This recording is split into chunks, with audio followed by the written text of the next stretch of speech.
பவுல் எதை நமக்கு சாட்சியாய் அறிவிக்கிறார்? அறிகிற அறிவு ரொம்ப முக்கியம். பவுல் எப்படிப்பட்டவன்? தேவனுடைய சித்தத்தின்படி அவன் தேவ சமூகத்தில் என்ன செய்கிறவன்? வாசிங்க அப்போஸ்தலருடைய புஸ்தகம் 9வது அதிகாரம் 11வது வசனத்தை வாசிங்க. அப்பொழுதியா நீ எழுந்து நேர்த்தெரு எனப்பட்ட தெருவுக்கு போய் யூதாவின் வீட்டிலே தர்சு பட்டணத்தானாகிய சவுல் என்னும் பேருள்ள ஒருவனை தேடு, அவன் இப்பொழுது ஜெபம் பண்ணுகிறான். இந்த சவுல் எனப்பட்ட பவுலுடைய வேலை என்ன தெரியுமா? ஜெபிக்கிறவன். நீங்க அவன் அடிஸ்தானத்திலிருந்தே வரணும். லாஸ்ட்ல அவன் என்ன பண்றான்னு பார்க்கணும். இந்த அடிஸ்தானம் நம்மகிட்ட இல்லை அப்படின்னா நீங்களும் நானும் பவுலை பின்பற்ற முடியாது. பவுலை பின்பற்றவில்லை என்று சொன்னால், பவுலிடத்தில் ஒருவர் சொன்னார் அல்லவா, சவுலே சவுலே முள்ளில் உதைக்கிறது உனக்கு கடினம், அவரை நீ பார்க்க முடியாது. ஏன்னா இன்னைக்கு வரையும் அவர் ஒன்னுட்ட பேசல. உன் முகத்தை அவருக்கு நீ காட்டல, அவருடைய முகத்தை உனக்கு காட்டல. அப்ப நீ ஆராதிக்கிறது யாரை என்பது அறிகிற அறிவு ரொம்ப முக்கியம். சிலர் சொல்லுவாங்க, நான் வழியில் நடந்து வந்துட்டு இருந்தேன், உன்னை பற்றி தான் பேசினார் கடவுள். இந்த பிரசங்க பீடத்துல எல்லாம் நான் நிறைய கேட்டிருக்கிறேன். நான் கார் ஓட்டி வந்து கொண்டிருந்த போது இந்த சபையை குறித்து தேவன் என்னிடத்தில் பேசினார். சகோதரியே, உன்னை குறித்து தான் பேசினார். பச்சை அபாண்டம். தேவ சமூகத்தில் நீங்க நிக்கணும்.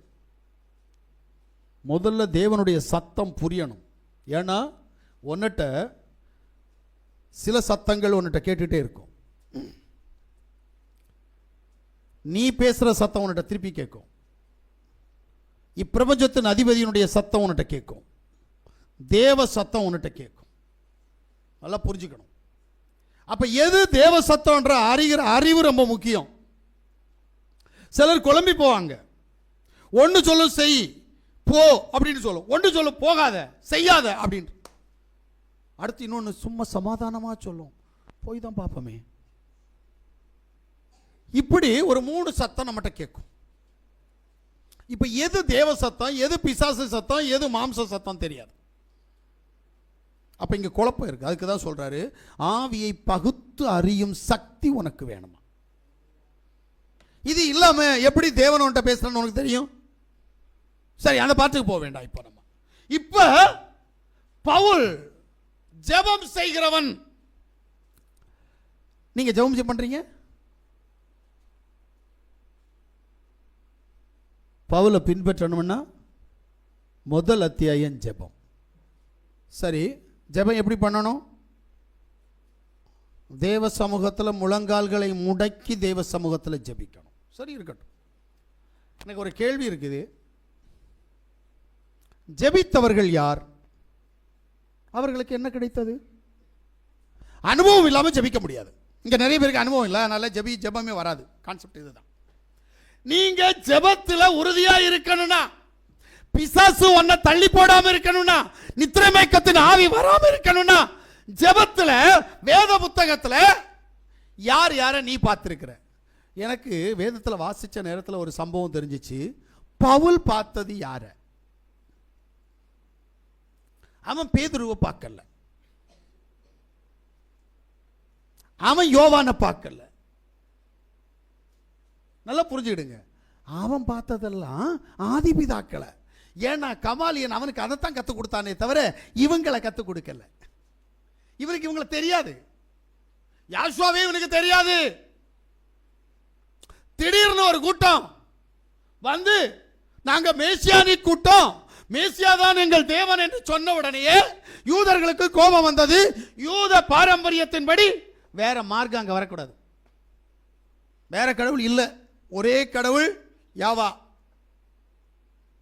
அந்த கடவுளை ஆராதிக்கணுமே தவிர இவன் மேசியானி குரூப் வந்து யாசுவான்னு சொல்றான், அவனை எல்லாம் கொல்லுடா. அவன் சொல்றான், நான் கடிதம் வாங்கிட்டேன். எதுக்கு? கிறிஸ்தவங்களை கொலை பண்றதுக்கு இல்ல. இது பைத்தியக்கார கூட்டம் சொல்றது.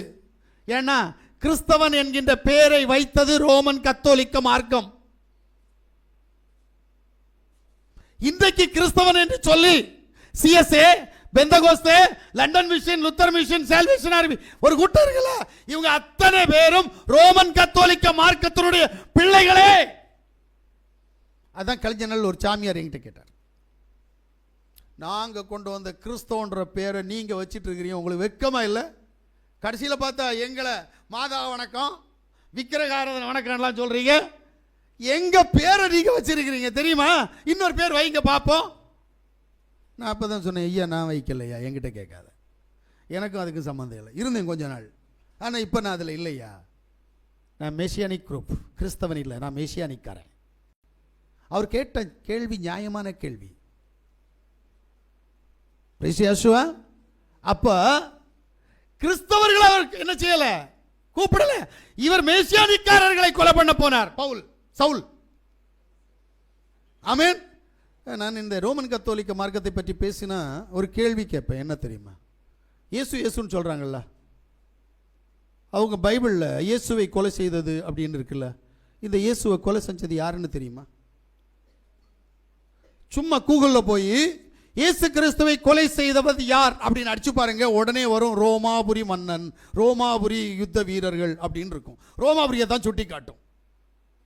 சரி, ஆதி அப்போஸ்தலரை கொன்னது யாரு? அதுக்கு பின்னாடி ஒரே இறைவன் கொள்கையில் இருந்த அந்த முற்பிதாக்களை கொன்றது யாரு?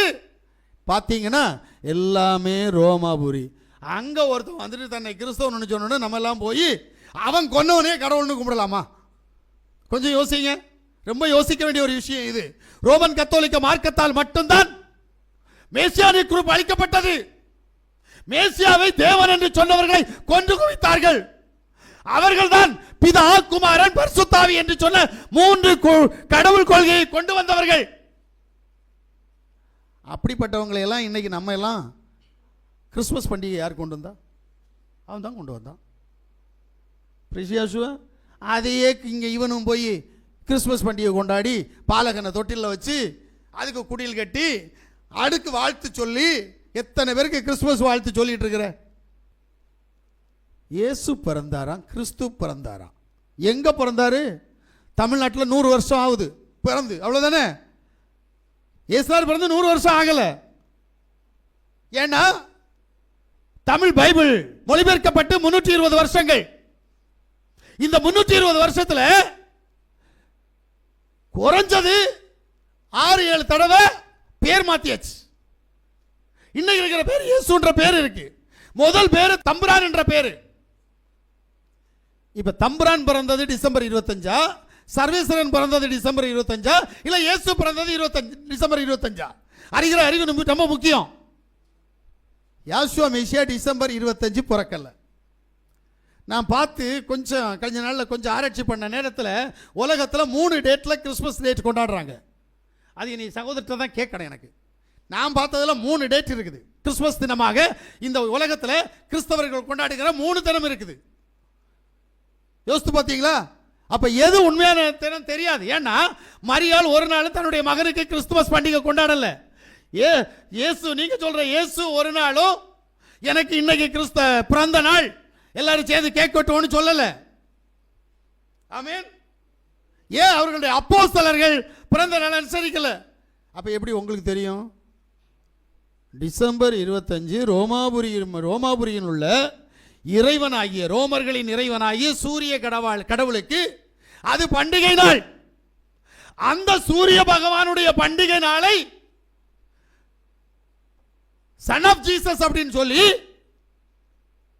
அந்த சன்னாகிய சூரியனுக்கு ஜீசஸ் என்று பேரை வச்சு அவருக்கு பிறந்த நாள் அனுசரிக்கிற ஒரு கூட்டம் இங்க இருக்குது. இப்ப பவுல் ஜெபிக்கிறவன். நீ ஜெபிக்கிறியா? ஜெபம் உன்கிட்ட இருக்கா? ஜெபத்தில் என்ன நடந்தது? அதான் சொன்னேன், அவன் ஆதிபிதாக்களுடைய ஜெபத்தை அறிந்தவன். அப்ப ஆதிபிதாக்களுடைய ஜெபத்தின் மூலமாய் அவனுக்கு என்ன நடந்தது? எனக்கு தெரிஞ்சு ஈசாக் ஜெபித்தான்.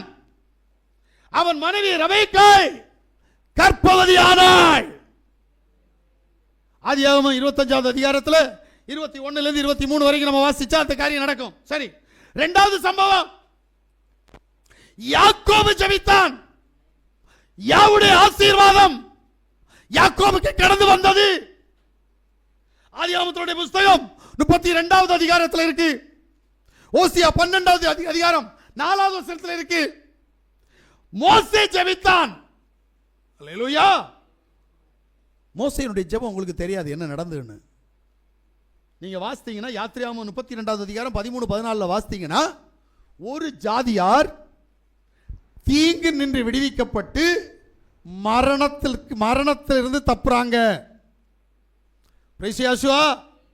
தீங்கிலிருந்து விடுவிக்கப்படுறாங்க. வரக்கூடிய உபத்திரம் வராமல் இருப்பதற்கு மோசே ஜெபிச்சான்.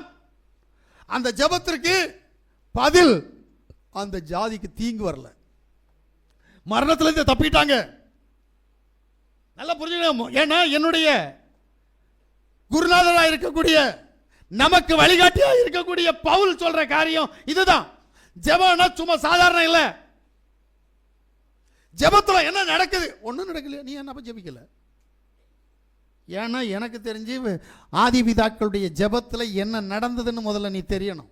அப்ப உன் தேவன் சரியில்லைன்னு சொல்லிடாத, ஜெபம் சரியில்லைன்னு சொல்லி நீ சரியில்லை.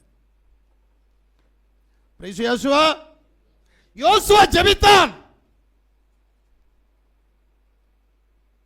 யுத்தத்தில் வெற்றி சிறக்க சூரியனையும் சந்திரனையும் தரித்து நிற்க வைத்தது. இயற்கைக்கு அதிகாரம் கொடுக்கக்கூடிய வல்லமை ஜெபத்தில் இருக்குது. யோசுவா ஜெபித்தான். இந்த ஜெபம் உண்மையிலே இன்னைக்கு வரைக்கும் கேள்விக்குறி. ஏன்னா சூரியன் ஒரு பக்கம் நிக்குது, சந்திரன் ஒரு பக்கம் நிக்குது. நீ ஜெபிச்சா என்ன நடக்கும் சொல்லு? நமக்கு ஜெபமே வரல. கேட்டா நித்திரை மயக்கத்து நாவி, கேட்டா பிசாசு பிடிச்சு தள்ளி போடுது, கேட்டா ஒரு மனம் வரல, கேட்டா இருக்க முடியல, குறுக்கு வலிக்குது. ஏன்? ஆமென். அன்னாள் ஜெபித்தாள். அன்னாளுடைய ஜெபத்திற்கு தீர்க்கதரிசி பிறந்தான்.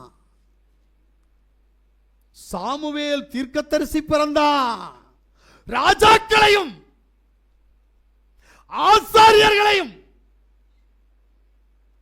அபிஷேகம் பண்ணக்கூடிய வல்லமை அந்த ஜெபத்திலிருந்து கடந்து வந்துச்சு. நீ ஜெபிச்சா என்ன நடக்கும் தெரியுமா? பிசாசு தான் வருது. ஒன்ன தேடி பிசாசு வருது.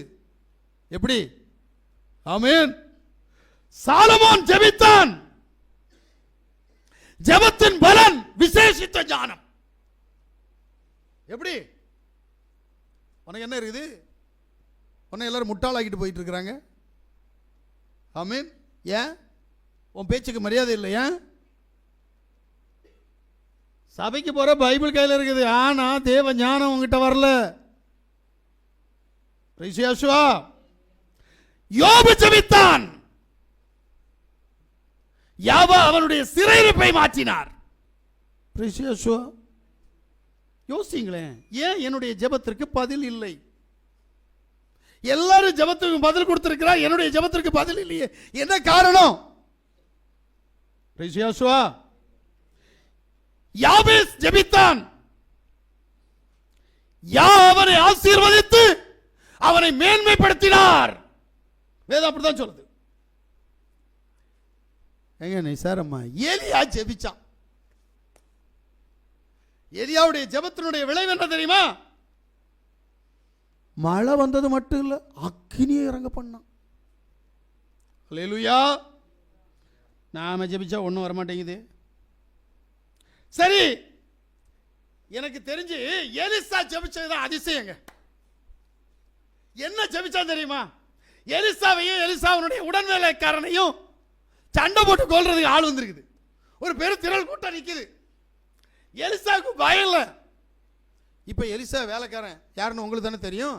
அந்த கேயாசின்னு சொல்லுவாங்கல்ல, அவனுக்கு பயம், கை கால் ஆட்டம் நடுக்கம். இவன் போய் எலிசா பக்கத்துல போறான். எலிசா சொல்றான், பயப்படாதடா, பயம் நடுங்குது. சொல்லுவாங்களா, தொட நடுங்கி மாதிரி நடுங்குறான். எலிசா பார்த்தாரு, இவனை எப்படியாவது விசுவாசத்துல தைரியசாலியா மாற்றணுமே, என்ன பண்றது? ஒரே ஒரு ஜெபம் பண்ணார். என்ன அப்படின்னா, யாவா இவன் கண்ணை மட்டும் திரையும், என் பின்னாடி யார் நிக்கிறான் இவன் பார்க்கட்டும், அவ்வளவுதான், வேற ஒண்ணு வேண்டாம். யுத்தம் என்னுடையதல்ல, யுத்தம் உம்முடையது. என் பின்னாடி நிக்கிறது யார் நீ பார்க்கணும். அவன் கண்ணை திறந்த உடனே பயம் போயிடுச்சு. ஏன் தெரியுமா? நூற்றுக்கணக்கான தேவ தூதர்கள் யுத்தத்திற்கு தயாராக நிற்கிறாங்க. ஜெபத்தினுடைய வல்லமையை பார்த்தியா?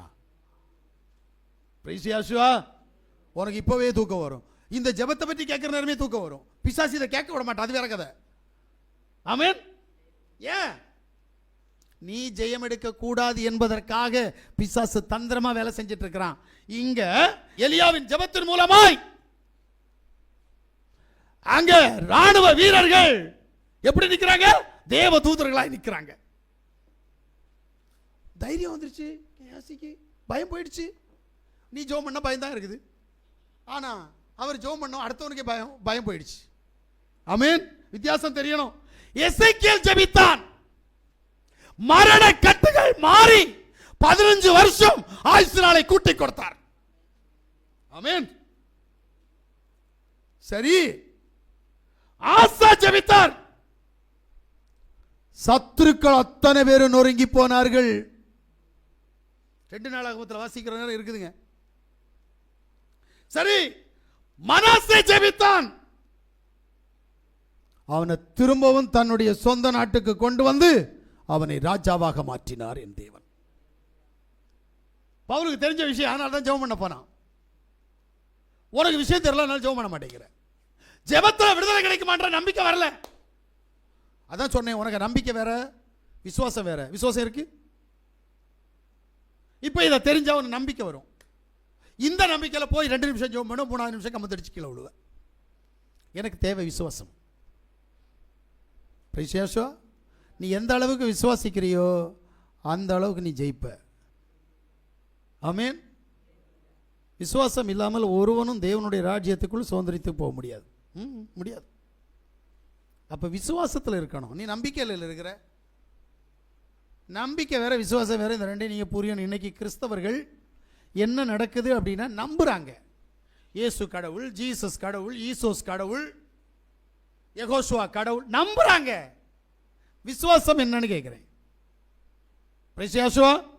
அல்லேலூயா. இதனால தான் இதை அறிந்த பவுல் ஜெபிக்க ஆரம்பித்தான். நீ ஜெபத்தை பின்பற்ற வேண்டும். 2வது சம்பவம் 1 தீமோத்தேயு 1வது அதிகாரம் 12வது வசனத்தை நான் வாசிக்கிற போது, என்னை பலப்படுத்துகிற நம்முடைய யாவாய் ஆர்ஷமசியா என்னை உண்மை உள்ளவன் என்று எண்ணி இந்த ஊழியத்துக்கு ஏற்படுத்தினபடியினால் அவரை ஸ்தோத்திரிக்கிறேன். ஆமென். என்னை உண்மை உள்ளவன் என்று கண்டபடியினால் இந்த கனமான ஊழியத்தை என் கையில் கொடுத்திருக்கிறார். ஆமென். என் தேவனுடைய பார்வையில் பவுல் உண்மை உள்ளவன். பழைய ஏற்பாட்டில் மோசே உண்மை உள்ளவன், புதிய ஏற்பாட்டில் கொஞ்சம் பேர் இருக்கிறாங்க உண்மை உள்ளவர்கள். இப்ப இவன் நான் உண்மை உள்ளவன் என்று கண்டபடியினால் இந்த கனமான ஊழியத்தை என்னிடத்தில் கொடுத்திருக்கிறார். இதான் உண்மைங்க. உன்னிடத்தில் ஒன்ன பார்ப்பார், அவர் ஒரு கோட்பாடு வச்சிருப்பார். இந்த நீ பாவியான்னு கேட்டா பாவி தான். ஆனா எந்த விஷயத்தில் தேவனுக்கு நீ உண்மையா இருக்கிறியோ அதுல அவர் உனக்கு உண்மையா இருப்பார். உண்மை சொல்றேங்க. நான் அநேக சந்தர்ப்பங்களில் தேவ சமூகத்தில் கேட்பேன், எனக்கு ஏன் தேவன் என்னை இந்த அளவுக்கு எடுத்து உபயோகப்படுத்துகிறார், ஏன் என்னை இப்படி அழைச்சிருக்கிறார்? பதில் என்ன தெரியுமா? நான் பரிசுத்தவான் இல்லை, நான் நீதிமான் இல்லை, நான் ஒரு பாவி. பாவியாகிய என்னை எடுத்து உபயோகப்படுத்துவதற்கான காரணம், அவர் விரும்புகிற ஏதோ ஒன்றை நான் அவருக்கு விருப்பமாய் செய்து கொண்டிருக்கிறேன். ஆனபடியினால் அதில் என்னை உண்மை உள்ளவன் என்று கண்டபடியினால் என்னை எடுத்து உபயோகப்படுத்துகிறார். அப்ப நீங்க என்ன செய்யணும்னா, தேவ சித்தம் எது அதுல நீ உண்மையா இருக்கணும். அல்லேலூயா. தேவ சித்தம் உன்னிடத்தில் எது நிறைவேறும் என்று வேண்டும் என்று தேவன் விரும்புகிறாரோ அதுல நீ என்ன செய்யணும்? உண்மையா இருக்கணும். இருக்கிறியா? ஜெபின்னா ஜெபிக்க மாட்டேன், உபவாசம்னா உபவாசம் இருக்க மாட்டேன், ஆராதனைக்கு சரியான நேரத்தில் போய் சபையினுடைய காரியங்களை பாருன்னா பார்க்க மாட்டேன், ஊழியம் செய்யனா செய்ய மாட்டேன். தேவன் உனக்கு எப்படி உண்மை உள்ளவராக இருப்பார்? நல்லா புரியணும் முதல்ல. நீ அவருக்கு செய்யாமல் அவர் உனக்கு செய்ய மாட்டார்.